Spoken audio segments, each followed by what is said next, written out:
Shamshabad airport లో bomb బెదిరింపు email కలకలం రేపింది. కువైట్ నుంచి హైదరాబాద్ కు వస్తోన్న ఫ్లైట్ 6E1234 కు గుర్తు తెలియని వ్యక్తి బాంబు ఉందంటూ బెదిరింపు మెయిల్ పెట్టడంతో ఎయిర్పోర్ట్ అధికారులు అప్రమత్తమయ్యారు. భద్రతా కారణాల రీత్యా ఆ విమానాన్ని హైదరాబాద్ కు కాకుండా ముంబైకి డైవర్ట్ చేశారు. విమానంలో మొత్తం 235 మంది ప్రయాణికులు ఉన్నారు.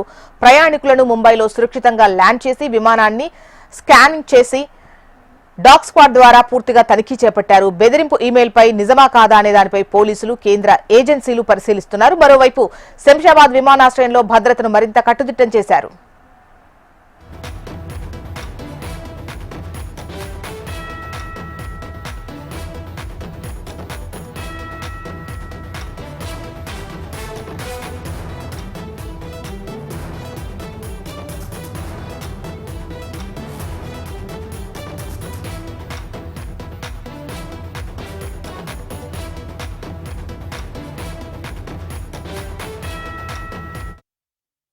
శంషాబాద్ ఎయిర్పోర్ట్ లో బాంబు బెదిరింపు ఈమెయిల్ కలకలం రేపుతోంది. కువైట్ నుంచి హైదరాబాద్ కు వస్తోన్న ఫ్లైట్ 6E1234 కు గుర్తు తెలియని వ్యక్తి బాంబు ఉందంటూ బెదిరింపు మెయిల్ పెట్టడంతో ఎయిర్పోర్ట్ అధికారులు అప్రమత్తమైనట్టుగా తెలుస్తోంది.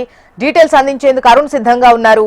అరుణ్, చూసిన శంషాబాద్ ఎయిర్పోర్ట్లో విమానాశ్రయానికి మరోసారి బాంబు బెదిరింపు మెయిల్ రావడం అయితే కలకలం రేపింది. వరుసగా మెయిల్స్ వస్తున్న నేపథ్యంలో కూడా శంషాబాద్ ఎయిర్పోర్ట్లో అధికారులు అప్రమత్తమయ్యారు. అయితే ప్రస్తుతం దానికి సంబంధించి కువైట్ నుంచి ఏదైతే 235 మంది ప్రయాణికులతో కూడుకున్నటువంటి ఫ్లైట్ హైదరాబాద్ రావాల్సి ఉండగా అయితే దానికి బాంబు బెదిరింపు ఉందంటూ గుర్తు తెలియని వ్యక్తి నుంచి మెయిల్ రావడంతో అధికారులు వెంటనే అప్రమత్తమయ్యారు. నేరుగా హైదరాబాద్కు కాకుండా ముంబై విమానాశ్రయానికి విమానాన్ని తరలించారు. అక్కడ ఉన్నటువంటి ప్రయాణికులందరినీ కూడా సురక్షితంగా కిందకు దింపి ఆ యొక్క విమానాన్ని తనిఖీలు అయితే చేపట్టారు. మొత్తం డాగ్ స్క్వాడ్తో తనిఖీలు చేపట్టి క్షేత్రస్థాయిలో కూడా అధికారులంతా కూడా విమానాన్ని మొత్తం పరిశీలన చేస్తున్నారు. అయితే ఇప్పటికే వరుసగా బాంబు బెదిరింపులు వస్తున్న నేపథ్యంలో ఇప్పుడు ప్రస్తుతం వచ్చినటువంటి మేలు నిజమా లేదా అబద్ధం ఉందా అనే కోణంలో కూడా అధికారులు అయితే దర్యాప్తు చేస్తున్నారు. మొత్తం దీనికి సంబంధించి ఇప్పటికే కూడా వరుసగా బాంబు బెదిరింపులకు సంబంధించి మెయిల్స్ రావడంతో ఈ శంషాబాద్ ఎయిర్పోర్ట్కి సంబంధించి కూడా భద్రత అయితే కట్టదిట్టం చేశారు.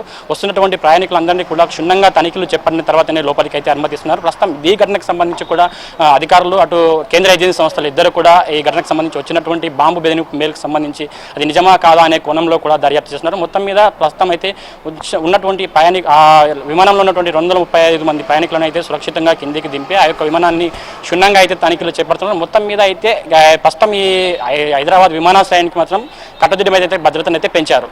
జోష్న రైట్ అరుణ్.